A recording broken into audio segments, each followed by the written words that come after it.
ಗುರುಭ್ಯೋ ನಮಃ ಹರಿ ಓಂ. ಕಾತ್ಯಾಯನಾಯ ವಿದ್ಮಹೇ ಕನ್ಯಾಕುಮಾರಿ ಧೀಮಹಿ ತನ್ನೋ ದುರ್ಗಿ ಪ್ರಚೋದಯಾತ್. ಸಮಸ್ತ ಪ್ರಜಾಧ್ವನಿ ಟಿವಿ ವೀಕ್ಷಕರಿಗೆ ನಿತ್ಯವಾಣಿ ಕಾರ್ಯಕ್ರಮಕ್ಕೆ ಸ್ವಾಗತ. ಶುಕ್ರವಾಸರದಲ್ಲಿ ಶ್ರೀ ಕ್ರೋಧಿನಾಮ ಸಂವತ್ಸರೆ ದಕ್ಷಿಣಾಯನೆ ಹಿಮವಂತ ಋತು ಪೌಷ್ಯಮಾಸೆ ಶುಕ್ಲ ಪಕ್ಷೆ ಗತಶಾಲಿ 1946ನೇ ಗತಕಲಿ 5125ನೇ ದಿನಾನಿ ಶುಕ್ರವಾಸರದಲ್ಲಿ ಇವತ್ತಿನ ತಿಥಿ ಚತುರ್ಥಿ, ಇವತ್ತಿನ ನಕ್ಷತ್ರ ಧನಿಷ್ಠ. ಶುಕ್ರವಾಸರದಲ್ಲಿ ದ್ವಾದಶ ರಾಶಿಗಳ ಫಲಾಫಲಗಳನ್ನು ನೋಡೋಣ ಬನ್ನಿ. ಪ್ರಥಮ ರಾಶಿ ಮೇಷರಾಶಿ. ಮೇಷರಾಶಿ ಮೇಷಲಗ್ನದವರಿಗೆ ಇವತ್ತಿನ ಶುಭ ಕಾಲ ಅಂತಾನೆ ಹೇಳುವಂಥದ್ದು. ಆದರೆ ಆಲಸ್ಯದಿಂದ ನಿಮ್ಮ ಕೆಲಸಗಳನ್ನ ನೀವು ಅವಕಾಶಗಳನ್ನ ಸದುಪಯೋಗ ಪಡಿಸಿಕೊಳ್ಳದೇನೆ ಕೈ ಚೆಲ್ಲುವಂತ ದಿನಮಾನವಾಗಿರುತ್ತೆ. ಅವಕಾಶಗಳು ಬರೋದೇ ಕಷ್ಟವಾಗಿರುತ್ತೆ. ಮೇಷರಾಶಿಯವರಿಗೆ ಹುಡಿಕೊಂಡು ಬರುವಂತ ಅವಕಾಶಗಳಿರುತ್ತೆ. ಆದ್ರೆ ದಯವಿಟ್ಟು ನೀವು ಎಲ್ಲ ಸಣ್ಣ ಪುಟ್ಟ ವಿಚಾರಗಳು, ಸಣ್ಣ ಪುಟ್ಟ ವ್ಯವಹಾರಗಳು, ಒಂದು ಕೂಲಿ ಕಾರ್ಮಿಕರಿಂದ ಹಿಡಿದು ಒಂದು IT ಕೆಲಸದವರಿವರೆಗೂ ಸುಧಾ ಅದೃಷ್ಟದ ದಿವಸವಾಗಿರುತ್ತೆ. ಆದರೆ ನಿಮ್ಮ ಫಲಗಳನ್ನ ನೀವು ಸ್ವೀಕಾರ ಮಾಡ್ಕೊಳ್ಳೋದ್ರಲ್ಲಿ ನಿಮ್ಮ ಆಲಸ್ಯಗಳಿಂದ ನೀವು ಎಡವಿರ್ತೀರಿ. ಹಾಗಾಗಿ ಎಲ್ಲರ ಹತ್ರನೂ ಮಿತ್ರತ್ವದಲ್ಲಿ ತುಂಬಾ ಸ್ನೇಹ ಬಳಗಗಳಿಂದ ಸಹಾಯ, ಬಂಧು ಮಿತ್ರರಿಂದ ಸಹಾಯ, ಉದ್ಯೋಗಗಳಲ್ಲಿ ಸಹಾಯ, ಅರ್ಥಾತ್ ನಿಮಗೆ ಬಡ್ತಿ ಆಗುವಂಥದ್ದು, ಉದ್ಯೋಗದ ಸಂತಸವಾಗಿ ಮಾಡುವಂಥದ್ದು, ನಿಮ್ಗೆ ಪ್ರಶಂಸೆಗಳು ಸಿಗುವಂಥದ್ದು, ಮೇಲಧಿಕಾರಿಗಳಿಂದ ತುಂಬಾ ವಿಶ್ವಾಸದಲ್ಲಿರುವಂಥದ್ದು. ಹಾಗಾಗಿ ತುಂಬಾ ಶುಭ ಕಾಲವಾಗಿರುತ್ತೆ. ಮಧ್ಯಾಹ್ನದ ಅರ್ಧ ಭಾಗದಲ್ಲಿ ನಿಮ್ಮ ಮರೆವಿನಿಂದ ಬೆಲೆ ಬಾಳುವ ವಸ್ತುಗಳನ್ನು ಕಳೆದುಕೊಳ್ಳುವಂತ ದಿನಮಾನವಾಗಿರುತ್ತೆ. ಎಚ್ಚರಿಕೆ. ನಿಮ್ಮ ಕೆಲಸಗಳ ಜೊತೆಗೆ ನಿಮ್ಮ ಒಂದು ಪದಾರ್ಥಗಳ ಮೇಲೆ ಗಮನ ಕೂಡ ಇರಬೇಕು. ಮೇಷರಾಶಿಯವರಿಗೆ ಶುಭ ಸಂಖ್ಯೆ ಬಂದು 2, ಶುಭ ವರ್ಣ ಬಂದು ಕೆಂಪು. ಪರಿಹಾರವಾಗಿ ದುರ್ಗಾ ಪರಮೇಶ್ವರಿಯ ಆರಾಧನೆ ಒಳಿತು. ಮುಂದಿನ ರಾಶಿ ವೃಷಭ. ವೃಷಭ ರಾಶಿಯವರಿಗೆ ಎಂದಿನಂತೆ ನಿಮ್ಮ ಕೆಲಸ ಕಾರ್ಯಗಳು, ವೃಷಭ ರಾಶಿ ವೃಷಭ ಲಗ್ನದವರಿಗೆ ಕೆಲಸ ಕಾರ್ಯಗಳಲ್ಲಿ ಚಾಕ್ಷಕ್ಷತೆಗಳಿಂದ ನೀವು ಕೆಲಸ ಮಾಡಿದ್ರು, ಚಾಣಾಕ್ಷತೆಗಳಿಂದ ಕೆಲಸ ಮಾಡಿದ್ರು, ನಿಮಗೆ ಆದಾಯದ ಮೂಲ ಅಂತ ಏನು ನಿಮ್ಗೆ ಕಾಣೋದಿಲ್ಲ. ವಕೀಲರು ವೃತ್ತಿಯಲ್ಲಿರುವಂಥವರಿಗೆ, ಡಾಕ್ಟರ್ ವೃತ್ತಿಯಲ್ಲಿರುವಂಥವರಿಗೆ, ಇಂಜಿನಿಯರ್ಗಳಿಗೆ, IT ಕೆಲಸ ಮಾಡುವಂಥವರಿಗೆ, ಹಾಗಾಗಿ ವಿದ್ಯಾರ್ಥಿಗಳಲ್ಲೂ ಸುಧಾ ಒಂದಷ್ಟು ಫಲಗಳನ್ನ ನೀವು 100 ರೂಪಾಯಿನ ಕೆಲಸ ಮಾಡಿದ್ರೆ ನಿಮಗೆ 60 ಭಾಗ 60 ರೂಪಾಯಿನಷ್ಟು ಪ್ರಶಂಸೆ ಸಿಗುತ್ತೆ. ಬೇಸರದಿಂದ ಇರುವಂತದ್ದು. ಹಾಗಾಗಿ ನಿಮ್ಮ ಕೆಲಸ ಅನುಭವ ಮಂಟಪವಾಗಿರುತ್ತೆ. ಇವತ್ತು ಹೊಸ ಹೊಸ ಕೆಲಸಗಳಲ್ಲಿ ಆವಿಷ್ಕಾರಗಳಲ್ಲಿ ನೀವು ಪಾಲ್ಗೊಳ್ಳುವಂತ ದಿನಮಾನವಾಗಿರುತ್ತೆ. ಹಾಗಾಗಿ ನಿಮಗೆ ಒಂದು ಉತ್ಸಾಹದ ದಿನ ಅಂತಾನೂ ಹೇಳುವಂಥದ್ದು. ಸಂಧ್ಯಾ ಕಾಲಗಳಲ್ಲಿ ವಾಹನಗಳಲ್ಲಿ ಎಚ್ಚರಿಕೆ. ವೃದ್ಧರಲ್ಲಿ ಹೃದಯ ಸಂಬಂಧಪಟ್ಟ ಕಾಯಿಲೆಗಳಿರುವಂತವರು ಸ್ವಲ್ಪ ಎಚ್ಚರಿಕೆಯಿಂದ ಇರಬೇಕು. ಅವಘಡಗಳು ಸಂಭವಿಸುವ ಸಾಧ್ಯತೆಗಳಿರುತ್ತೆ. ಎಚ್ಚರಿಕೆ. ವೃಷಭ ರಾಶಿಯವರಿಗೆ ಶುಭ ಸಂಖ್ಯೆ ಬಂದು 3, ಶುಭ ವರ್ಣ ಬಂದು ಕೆಂಪು. ಪರಿಹಾರವಾಗಿ ದುರ್ಗಾ ಪರಮೇಶ್ವರಿ ಆರಾಧನೆ ಒಳಿತು. ಮುಂದಿನ ರಾಶಿ ಮಿಥುನ. ಮಿಥುನ ರಾಶಿಯವರಿಗೆ ಎಂದಿನಂತೆ ಕೆಲಸ ಕಾರ್ಯ, ಮಿಥುನ ರಾಶಿ ಮಿಥುನ ಲಗ್ನದವರಿಗೆ ಕೆಲಸ ಕಾರ್ಯಗಳಲ್ಲಿ ಶುಭ ಕಾಲ ಅಂತಾನೆ ಹೇಳುವಂಥದ್ದು. ಅದರಲ್ಲೂ ಘನವಸ್ತು ವ್ಯಾಪಾರಗಾರರು, ಚಿನ್ನ, ಕಬ್ಬಿಣ, ಲೋಹದ ಪದಾರ್ಥಗಳಲ್ಲಿ, ಹಾಗಾಗಿ ಆಟೋಮೊಬೈಲ್ ವರ್ಕ್ ಮಾಡುವಂಥವರು, ಇಂಜಿನಿಯರ್ಗಳು ವರ್ಕ್ ಮಾಡುವಂಥವರು, ರೈಲ್ವೆ ಇಲಾಖೆಯಲ್ಲಿ ಕೆಲಸ ಮಾಡುವಂಥವರಿಗೆ, ಸಣ್ಣ ಪಟ್ಟ ಗುಡಿ ಕೈಗಾರಿಕೆ ಮಾಡುವಂಥವರಿಗೆ, ಇವರಿಗೆ ವಿಶೇಷವಾದ ಲಾಭ ಕೂಡ ನೋಡುವಂಥದ್ದು. ಹಾಗಾಗಿ ಸ್ನೇಹಗಳಲ್ಲಿ, ನಂಬಿಕೆಗಳಲ್ಲಿ ಹಣಕಾಸಿನ ವ್ಯವಹಾರಗಳು ಇವತ್ತು ಬೇಡ ನಿಮಗೆ. ಹಾಗಾಗಿ ಒಂದ್ ಸ್ವಲ್ಪ ಎಚ್ಚರಿಕೆಯಿಂದಿರಿ. ಕುಟುಂಬಗಳಲ್ಲಿ ಮಾತುಕತೆಗಳ ಮೇಲೆ ಒಂದ್ ಸ್ವಲ್ಪ ಹಿಡಿತಾ ಇರಲಿ. ವಾಗ್ವಾದಗಳಿಗೆ ಯಾವುದೇ ಕಾರಣಕ್ಕೂ ಹೋಗಬೇಡಿ ಮಿಥುನ ರಾಶಿಯವರು. ಮಿಥುನ ರಾಶಿಯವರಿಗೆ ಶುಭ ಸಂಖ್ಯೆ ಬಂದು 4, ಶುಭ ವರ್ಣ ಬಂದು ಕೇಸರಿ. ಪರಿಹಾರವಾಗಿ ದುರ್ಗಾ ಅಷ್ಟೋತ್ತರ ಪಠನ ಒಳಿತು. ಮುಂದಿನ ರಾಶಿ ಕರ್ಕಾಟಕ. ಕರ್ಕಾಟಕ ರಾಶಿಯವರಿಗೆ ಶುಭ ಸಂಖ್ಯೆ ಶುಭ ವರ್ಣ ಅಂತಾನೆ ಹೇಳುವಂಥದ್ದು. ಮೊದಲನೇದಾಗಿ ಇವತ್ತಿನ ದಿವಸ ಅತ್ಯದ್ಭುತವಾಗಿರುತ್ತೆ ಕರ್ಕಾಟಕ ರಾಶಿಯವರಿಗೆ. ಯಾಕೆ ಅಂತಂದ್ರೆ ನಿಮ್ಮ ವಿದ್ಯಾರ್ಥಿಗಳಲ್ಲಿ ಕಮ್ಮಿ ಒಂದಷ್ಟು ವಯಸ್ಸುಗಳಲ್ಲಿ ಉತ್ತಮವಾದಂತ ದೊಡ್ಡ ದೊಡ್ಡ ಕೆಲಸಗಳನ್ನ ಮಾಡುವಂಥದ್ದು, ದೊಡ್ಡ ದೊಡ್ಡ ವಿಚಾರಗಳಲ್ಲಿ ಕೈ ಹಾಕುವಂಥದ್ದು, ದೊಡ್ಡ ವ್ಯಕ್ತಿಗಳ ಜೊತೆ ಕೆಲಸ ಮಾಡುವಂಥದ್ದು, ರಾಜಕಾರಣಿಗಳಲ್ಲಿ ಕೆಲಸ ಮಾಡುವಂತವರಿಗೆ ಉತ್ತಮ ಅವಕಾಶಗಳು ಸಿಗುವಂಥದ್ದು, ಗುತ್ತಿಗೆದಾರರು ಮಾಡುವಂತವರಿಗೆ ಬಡ್ತಿ ಆಗುವಂಥದ್ದು. ಹಾಗಾಗಿ ನಿಮ್ಮ ವಯಸ್ಸಿಗೆ, ನಿಮ್ಮ ಅನುಭವಕ್ಕೆ ಅಜಗಜಾಂತರ ಇರುವಂತ ದಿನಮಾನವಾಗಿರುತ್ತೆ. ಇಂಥ ವ್ಯಕ್ತಿಗಳ ಜೊತೆ ಕೆಲಸ ಮಾಡ್ತಾ ಇದ್ದೀನಿ ಅನ್ನುವಂತ ಒಂದಷ್ಟು ಅವಕಾಶಗಳು ಒದಗಿ ಬರುತ್ತೆ. ದಯವಿಟ್ಟು ಅದನ್ನ ನೀವು ಉಪಯೋಗಿಸ್ಕೊಂಡು ನಿಮ್ಮ ಜೀವನದಲ್ಲಿ ಅಳವಡಿಸ್ಕೊಂಡಿದ್ದೆ ಆದ್ರೆ ಶುಭ ಕಾಲ ಅಂತಾನೆ ಹೇಳುವಂಥದ್ದು. ಸಂಧ್ಯಾ ಕಾಲದಗಳ ಮೇಲೆ ವಾಹನಗಳ ಅವಘಡಗಳು ಸ್ವಲ್ಪ ಸಂಭವಿಸುವಂತಿರುತ್ತೆ. ಎಚ್ಚರಿಕೆ. ಕರ್ಕಾಟಕ ರಾಶಿಯವರಿಗೆ ಶುಭ ಸಂಖ್ಯೆ ಬಂದು 6, ಶುಭ ವರ್ಣ ಬಂದು ಶ್ವೇತವರ್ಣ. ಪರಿಹಾರವಾಗಿ ಶ್ರೀ ಲಕ್ಷ್ಮಿ ಅಷ್ಟೋತ್ತರ ಪಠನ ಒಳಿತು. ಮುಂದಿನ ರಾಶಿ ಸಿಂಹ. ಸಿಂಹ ರಾಶಿಯವರಿಗೆ, ಸಿಂಹ ರಾಶಿ ಸಿಂಹ ಲಗ್ನದವರಿಗೆ ಆರೋಗ್ಯದ ಕಡೆ ಎಚ್ಚರಿಕೆಯಿಂದಿರಬೇಕು. ಥಂಡಿ, ವಾತ, ಪಿತ್ತ, ಕಫ ಒಂದಷ್ಟು ಸಂಭವಗಳಲ್ಲಿ ಒಂದು ಪೀಡೆ ತರ ಕಾಡುವಂತ ದಿನಮಾನವಾಗಿರುತ್ತೆ ಸಿಂಹರಾಶಿಯವರಿಗೆ. ಸಿಂಹರಾಶಿಯವರಿಗೆ ಒಂದಿಷ್ಟು ಬೆಚ್ಚಗಿನ ವಾತಾವರಣ, ಬಿಸಿಯಾದಂತಹ ಉಪಹಾರ ಊಟಗಳನ್ನ ಮಾಡುವಂಥದ್ದು. ಥಂಡಿ ಇರುವ ಜಾಗಗಳಲ್ಲಿ ದಯವಿಟ್ಟು ಹೋಗ್ಬೇಡಿ, ಯಾಕೆಂದ್ರೆ ಲೋ BP ಆಗುವಂತ ಸಂದರ್ಭಗಳು ಕೂಡ ಬರುವಂತ ದಿನಮಾನ. ಎಚ್ಚರಿಕೆ. ಅದರಲ್ಲೂ ಮಧ್ಯಮವರ್ತಿಗಳಿಗೆ, ಒಂದು ಭೂ ವ್ಯವಹಾರದವರಿಗೆ, ಅದರಲ್ಲೂ ಉದ್ಯೋಗಸ್ಥರುಗಳಿಗೆ ಒಂದಿಷ್ಟು ಒತ್ತಡಗಳಿದ್ರು ಲಾಭದ ದಿನ ಅಂತಲೂ ಕೂಡ ಹೇಳುವಂಥದ್ದು. ನಿಮ್ಮ ಶ್ರಮಕ್ಕೆ ತಕ್ಕ ಫಲ ಸಿಗುವಂತದ್ದಾಗಿರುತ್ತೆ. ಶುಭ ಸಂಖ್ಯೆ ಬಂದು ಸಿಂಹ ರಾಶಿಯವರಿಗೆ 3. ಶುಭವರ್ಣ ಬಂದು ಶ್ವೇತವರ್ಣ.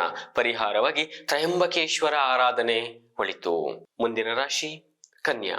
ಕನ್ಯಾ ರಾಶಿ ಕನ್ಯಾ ಲಗ್ನದವರಿಗೆ ಎಲ್ಲಾ ಕ್ಷೇತ್ರದಲ್ಲೂ ನಿಮ್ಮದೇ ಒಂದು ಛಾಪನ್ನು ಮೂಡಿಸುವಂತ ಶುಭ ಕಾಲ ಅಂತಾನೆ ಹೇಳುವಂಥದ್ದು.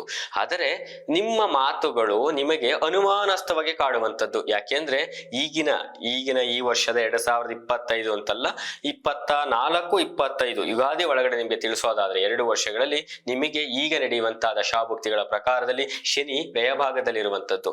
ಅನುಮಾನಾಸ್ಪದವಾಗಿ ಕರ್ಮಫಲಗಳು, ನೀವು ಮಾಡಿದಂತಹ ಕೆಲಸಗಳು ನಿಮಗೆ ತಿರುಗುಬಾಣ ಆಗುವಂಥದ್ದು. ಹಾಗಾಗಿ ಒಳಿತು ಅಥವಾ ನಿಮ್ಮ ಒಂದು ಕಳ್ಕೊಳ್ಳುವಂಥದ್ದು ಎಚ್ಚರಿಕೆಯಿಂದ ಇರಬೇಕು. ನೀವು ಯಾರಿಗಾರ ಒಂದಷ್ಟು ಹಣ, ಒಂದಷ್ಟು ಸಹಾಯ ಮಾಡಬೇಕು ಅಂದ್ರೆ ನಂದಲ್ಲ ಅಂತ ಮಾಡಿ. ನನಗ್ ಬೇಕು ಅಂತ ನೀವೇನಾದ್ರು ಎಕ್ಸ್ಪೆಕ್ಟೇಷನ್ ಇಟ್ಕೊಂಡು ಮಾಡೋದಾದ್ರೆ ನಿಮಗೆ ಅದರ ತುಂಬಾ ದುಃಖಗಳಾಗಿರುವಂಥದ್ದು. ಹಾಗಾಗಿ ನಿಮಗೆ ಭೂ ವ್ಯವಹಾರದವರಿಗೆ, ಜಮೀನನ್ನ ಮತ್ತೆ ಮಾರಾಟ ಮಾಡುವಂತವರಿಗೆ, ಉದ್ಯೋಗ ನನಗೆ ಸಿಕ್ಕೇ ಸಿಗುತ್ತೆ, ಈ ಉದ್ಯೋಗ ಬೇಡ ನನಗೆ ಅಂತ ಬಿಡುವಂತವರಿಗೆ ಎಲ್ಲ ಅವಕಾಶಗಳು ಕಳ್ಕೊಳ್ಳುವಂತದ್ದಾಗಿರುತ್ತೆ.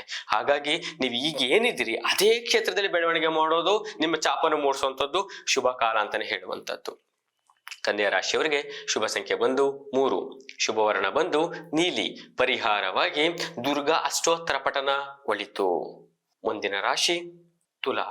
ತುಲಾ ರಾಶಿಯವರಿಗೆ, ತುಲಾ ಲಗ್ನದವರಿಗೆ ಈಗಿನ ಒಂದು ದಿನಮಾನದಲ್ಲಿ ಊಟದ ಸಾಮಗ್ರಿಗೆ ಬಂದಂಥದ್ದು, ಅಂದ್ರೆ ದಿನಸಿ ಪದಾರ್ಥ ಮಾರುವಂಥವರು, ಪ್ರಾವಿಷನ್ ಸ್ಟೋರ್ ಅಲ್ಲಿ ಇರುವಂಥವರು, ರೈತಾಪಿ ವರ್ಗದವರು, ಜೊತೆಗೆ ರಸ್ತೆ ಬದಿ ಊಟ ತಯಾರಿ ಮಾಡುವಂಥ ದರ್ಶಿನಿಗಳಿಗೆ ಅವರಿಗೆ ಮಧ್ಯಮ ಲಾಭ ಅಂತಾನೆ ಹೇಳುವಂಥದ್ದು. ಕೃಷಿಕರಿಗೂ ಮಧ್ಯಮ ಲಾಭ ಅಂತಾನೆ ಹೇಳುವಂಥದ್ದು. ಮಧ್ಯವರ್ತಿಗಳಿಗೆ ದ್ವಿಗುಣ ಲಾಭವಾಗಿರುತ್ತೆ. ನೋಡಿ ಎಷ್ಟು ಬದಲಾವಣೆಗಳಾಗಿರುತ್ತೆ ಅಂತ. ಮಧ್ಯವರ್ತಿಗಳಿಗೆ ದ್ವಿಗುಣ ಲಾಭ ಅಂತಾನು ಹೇಳುವಂಥದ್ದು. ನಿಮ್ಮ ಕುಟುಂಬದಲ್ಲಿ ನಿಮ್ಮ ಕುಲದೇವತೆಗಳ ಆರಾಧನೆ ಒಳಿತು. ಒಪ್ಪತ್ತುಗಳು ಏನಿರುತ್ತೆ, ನಿಮ್ಮ ಮನೆ ದೇವರು, ನಿಮ್ಮ ಹಿರಿಯರ ಹತ್ರನ ಆರಾಧನೆ ಮಾಡಿ, ನಿಮಗೆ ಶುಭ ಕಾಲ ಅಂತಾನೆ ಹೇಳುವಂಥದ್ದು. ಹಾಗಾಗಿ ನಿಮ್ಗೆ ದ್ವಿಗುಣ ಲಾಭ ನೋಡ್ಬೇಕು ಅಂದ್ರೆ ಮಧ್ಯಾಹ್ನದ ಅರ್ಧ ಭಾಗದಲ್ಲಿ ಒಂದ್ ಸ್ವಲ್ಪ ಪರವಾಗಿಲ್ಲ ಕಣಪ್ಪ, ನಾನು ಚೆನ್ನಾಗಿ ಮಾಡ್ಕೊಂಡು ಹೋಗ್ತಾ ಇದ್ದೀನಿ ಇವತ್ತು ಅನ್ನುವಂತ ಶುಭ ಕಾಲವಾಗಿರುತ್ತೆ ಇವತ್ತಿನ ತುಲಾ ರಾಶಿಯವರಿಗೆ. ಶುಭ ಸಂಖ್ಯೆ ಬಂದು 4. ಶುಭವರ್ಣ ಬಂದು ಕೆಂಪು. ಪರಿಹಾರವಾಗಿ ಪ್ರಸನ್ನ ಆಂಜನೇಯ ದರ್ಶನ ಒಳಿತು. ಮುಂದಿನ ರಾಶಿ ವೃಶ್ಚಿಕ. ವೃಶ್ಚಿಕ ಲಗ್ನದವರಿಗೆ ನಾಗಾಲೋಟ ಅಂತ ಹೇಳುವಂಥದ್ದು. ನಾಗಾಲೋಟ ಅಂತಂದ್ರೆ ಎಲ್ಲಾ ಕ್ಷೇತ್ರದಲ್ಲೂ ನಿಮ್ಮನ್ನು ಬೆಳವಣಿಗೆ ಮಾಡುವಂತ ಶುಭ ದಿವಸವಾಗಿರುತ್ತೆ. ಇಲ್ಲಿಂದ ಮುಂದೆ ಜನವರಿಯಿಂದ ಹಿಡಿದು ಮಾರ್ಚ್ ತನಕ ನಿಮಗೆ ಶುಭ ದಿವಸ ಅಂತಾನೆ ಹೇಳುವಂಥದ್ದು ವೃಶ್ಚಿಕ ರಾಶಿಯವರಿಗೆ. ಅದರಲ್ಲೂ ವಿಶೇಷವಾಗಿ ಜನವರಿ 11 ಶನಿ ಪ್ರದೋಷ ಇದೆ, ಶನಿವಾರ ದಿವಸದಲ್ಲಿರುತ್ತೆ. ವೃಶ್ಚಿಕ ರಾಶಿಯವರಿಗೆ ವಿಶೇಷ ಫಲಗಳು ಸಿಗುವಂಥದ್ದು. ಎಲ್ಲಿ ಪ್ರಸನ್ನ ಆಂಜನೇಯ ದೇವಸ್ಥಾನ, ಎಲ್ಲ ಆಂಜನೇಯನ ಮುಖ್ಯ ಪ್ರಾಣರ ದೇವಾಲಯಗಳಿರುತ್ತೋ ಅಲ್ಲಿ ಶನಿ ಪ್ರದೋಷಗಳನ್ನು ಮಾಡ್ತಾನೆ ಇರ್ತಾರೆ. ನಿಮ್ಮ ಅನುಕೂಲಕರವಾಗಿ ನೀವು ಅಲ್ಲಿ ಶನಿ ಪ್ರದೋಷಕ್ಕೆ ಪಾಲ್ಗೊಂಡು ನಿಮ್ಮ ಸೇವೆಯನ್ನು ಮಾಡೋದ್ರಿಂದ ಒಂದಿಷ್ಟು ನಿಮಗೆ ಫಲಗಳನ್ನು ನೋಡುವಂಥದ್ದು. ವೃಶ್ಚಿಕ ರಾಶಿಯವರಿಗೆ ವಿಶೇಷವಾಗಿ ನಾವು ಹೇಳಿದರೆ ಭೂಮಿ, ಕಬ್ಬಿಣಕ್ಕೆ ಸಂಬಂಧಪಟ್ಟಂಥದ್ದು, ಜೊತೆಗೆ ಮಧ್ಯವರ್ತಿಗಳಲ್ಲಿ ಮಾಡುವಂಥದ್ದು, ನಿಮಗೆ ಬರಬೇಕಾದಂತ ಹಳೆ ಬಾಪ್ತುಗಳು, ಅದರಲ್ಲೂ ವೈದ್ಯಕೀಯ ಲೋಕದಲ್ಲಿರುವಂಥವರು, ಪೊಲೀಸ್ ಇಲಾಖೆಯಲ್ಲಿ ಇರುವಂತವರು, ಇಂಜಿನಿಯರ್ಗಳಿಗೆ ವಿಶೇಷ ಲಾಭ ಅಂತಾನೆ ಕೂಡ ಹೇಳುವಂತದ್ದಾಗಿರುತ್ತೆ. ವೃಶ್ಚಿಕ ರಾಶಿ ವೃಶ್ಚಿಕ ಲಗ್ನದವರಿಗೆ ಶುಭ ಸಂಖ್ಯೆ ಬಂದು 8. ಶುಭವರ್ಣ ಬಂದು ಶ್ವೇತವರ್ಣ. ಪರಿಹಾರವಾಗಿ ಶನೇಶ್ವರನ ಆರಾಧನೆ ಒಳಿತು. ಮುಂದಿನ ರಾಶಿ ಧನಸ್ಸು. ಧನಸ್ಸು ಲಗ್ನದವರಿಗೆ ನಿಮಗೆ ತಿಳಿದಿರುವಂತಹ, ನಿಮಗೆ ಗೊತ್ತಿರುವಂತಹ ಕ್ಷೇತ್ರಗಳಲ್ಲಿ ಕೆಲಸ ಮಾಡೋದು ಒಳಿತು. ಗೊತ್ತಿಲ್ಲದಿರೋ ಕ್ಷೇತ್ರಕ್ಕೆ ಹೋಗೊಂದಿಷ್ಟು ಇನ್ವೆಸ್ಟ್ಮೆಂಟ್ ಮಾಡೋದು, ಆ ಕ್ಷೇತ್ರದಲ್ಲಿ ಒಂದಿಷ್ಟು ಕೈ ಸುಟ್ಕೊಳ್ಳುವಂಥದ್ದು ನಿಮ್ಮ ದಿನಮಾನಗಳಲ್ಲಾಗೆ ನಿಮಗೆ. ಯಾಕೆಂದ್ರೆ ಒಂದು ಕೆಟ್ಟ ಹಠ ಧನುಸ್ಸು ರಾಶಿಯವರಿಗೆ ಏನು ಅಂತಂದ್ರೆ, ಎಲ್ಲ ನನಗೆ ತಿಳಿದಿದೆ, ನಾನು ಮಾಡ್ಕೊಂಡು ಹೋಗ್ತಾ ಇದ್ದೀನಿ, ನಾನು ಮಾಡೋದ್ರಿಂದ ನನಗೆ ತುಂಬಾ ಫಲಗಳಿದೆ, ನನಗೆ ಗೊತ್ತು, ಅದನ್ನ ಫೇಸ್ ಮಾಡ್ತೀನಿ ಅಂತ ಅನ್ನುವಂಥದ್ದು. ದಯವಿಟ್ಟು ತಪ್ಪಾಗಿ ಭಾವಿಸಬೇಡಿ. ಯಾಕೆಂದ್ರೆ ಶನಿ ವ್ಯಯಭಾಗಕ್ಕೆ ಬಂದಾಗ ಏನಾಗ್ತಾನೆ ಅಂದ್ರೆ, ನೀವು ಎಷ್ಟೇ ಬುದ್ಧಿವಂತರಾಗಿದ್ರು ನಿಮ್ಮ ಕರ್ಮ ಫಲಗಳಿಗೆ ನೀವೇ ಬೆಲೆ ತೆತ್ತಬೇಕಾಗತ್ತೆ. ಹಾಗಾಗಿ ದಯವಿಟ್ಟು ಎಚ್ಚರಿಕೆಯಿಂದ ಇರತಕ್ಕದ್ದು. ಧನುಸ್ಸು ರಾಶಿಯವರಿಗೆ ನಿಮಗೆ ಕಬ್ಬಿಣ ಒಲಿತಾ ಇರುತ್ತೆ, ನೀವು ಅದನ್ನ ಶೇಖರಣೆ ಮಾಡಿ ನಿಮ್ಮ ಕೆಲಸಗಳನ್ನ ಗೌಪ್ಯತೆಯಲ್ಲಿ ಇಡೋದ್ ಕಲ್ತ್ಕೊಳ್ಳಿ. ಪ್ರಚಾರ ಮಾಡಕ್ ಹೋಗ್ಬೇಡಿ. ಸ್ನೇಹಿತರಾಗಿರ್ಬೋದು, ನಿಮ್ಮ ಹಿತೈಷಿಗಳಾಗಿರ್ಬೋದು, ನಿಮ್ಮ ಸಂಬಂಧಿಕರುಗಳಾಗಿರ್ಬೋದು, ಕಷ್ಟ ಕಾಲದಲ್ಲಿ ಯಾರೂ ಆಗಿಲ್ಲ ಧನುಸ್ಸು ರಾಶಿಯವರಿಗೆ. ಹಾಗಾಗಿ ದಯವಿಟ್ಟು ಗೌಪ್ಯತೆಯನ್ನು ಕಾಪಾಡೋದ್ರಿಂದ ನಿಮಗೆ ಶುಭ ದಿವಸ ಅಂತಾನೆ ಹೇಳುವಂತದ್ದು. ಧನುಸ್ಸು ರಾಶಿಯವರಿಗೆ ಶುಭ ಸಂಖ್ಯೆ ಬಂದು 2, ಶುಭ ವರ್ಣ ಬಂದು ನೀಲಿ. ಪರಿಹಾರವಾಗಿ ಶನಿ ಅಷ್ಟೋತ್ತರ ಪಠನ ಒಳಿತು. ಮುಂದಿನ ರಾಶಿ ಮಕರ. ಮಕರ ರಾಶಿ ಮಕರ ಲಗ್ನದವರಿಗೆ ಯಾವ ದೈವತ್ವದ ವಿಚಾರಗಳಲ್ಲಿ, ಒಂದಿಷ್ಟು ಪುಣ್ಯಕಾರ ವಿಚಾರಗಳಲ್ಲಿ, ಒಂದಿಷ್ಟು ಶುಭ ಸಮಾರಂಭಗಳಲ್ಲಿ ನಿಮ್ಮದೊಂದಿಷ್ಟು ಸೇವೆಯನ್ನು ಸಲ್ಲಿಸುವಂತ ದಿನವಾಗಿರುತ್ತೆ. ನಿಮ್ಮ ಕೈಲಾದಷ್ಟು ಒಂದಿಷ್ಟು ಸೇವೆಗಳನ್ನು ಕೊಡುವಂಥದ್ದು, ಅದರಿಂದ ತೃಪ್ತಿ ಆಗಿರುವಂಥದ್ದು, ದೈವ ಕೃಪೆ ನಿಮ್ಮ ಜೊತೆ ಇರುವಂಥದ್ದು.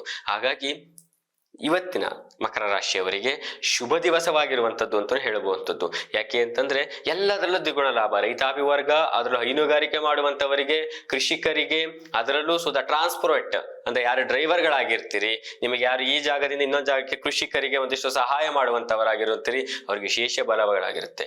ದ್ವಿಗುಣ ಧಾನ್ಯ ಬೆಳೆಯುವಂತವರಿಗೆ ವಿಶೇಷ ಲಾಭ ಅಂತಾನೆ ಹೇಳುವಂಥದ್ದು. ಹಾಗಾಗಿ ಮಕರ ರಾಶಿಯವರು ನಿಮ್ಮಗ ಜೊತೆ ದೈವ ಕೃಪೆ ಖಂಡಿತ ಇರೋದ್ರಿಂದ ಎಲ್ಲ ಕೆಲಸಗಳಲ್ಲೂ ಶುಭ ಕಾಲ ನಿಮಗೆ ಪ್ರಾರಂಭವಾಗಿರುವಂತದ್ದು.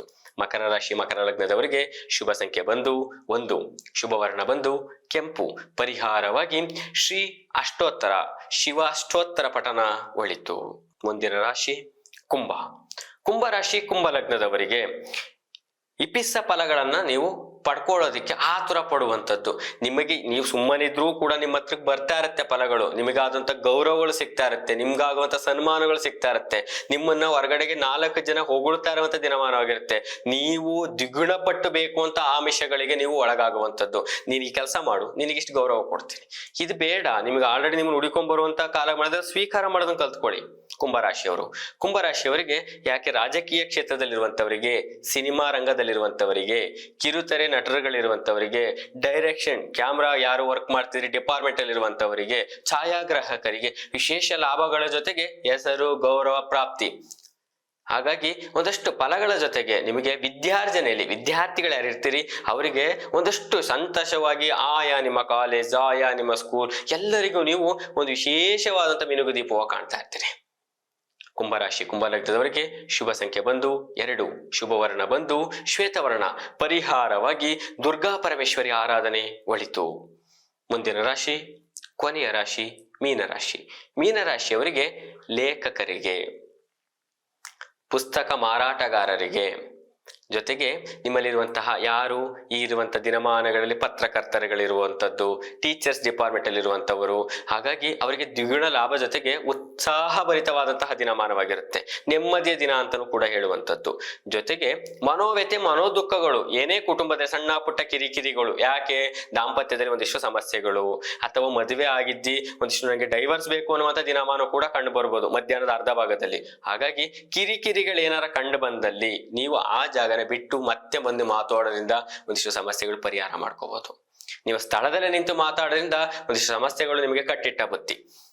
ವೀಕ್ಷಕರೇ, ದಯವಿಟ್ಟು ಮೀನರಾಶಿಯವರು ಆರೋಗ್ಯದ ಕಡೆ ಗಮನ ಕೊಡಿ. ಮೀನರಾಶಿ ಮೀನ ಲಗ್ನದವರ ತಂದೆ ತಾಯಿಯರಲ್ಲಿ ಸ್ವಲ್ಪ ಏರಿಳಿತವಾಗುತ್ತೆ ಆರೋಗ್ಯ, ದಯವಿಟ್ಟು ಆರೋಗ್ಯ ಕಡೆ ಗಮನ ಕೊಡೋದು ಒಳಿತು. ಮೀನರಾಶಿಯವರಿಗೆ ಶುಭ ಸಂಖ್ಯೆ ಬಂದು 5, ಶುಭ ವರ್ಣ ಬಂದು ಶ್ವೇತವರ್ಣ. ಪರಿಹಾರವಾಗಿ ಹನುಮಾನ್ ಚಾಲೀಸ ಪಠನ ಒಳಿತು. ಶ್ರೀ ಗುರುಭ್ಯೋ ನಮಃ. ಹರಿ ಓಂ.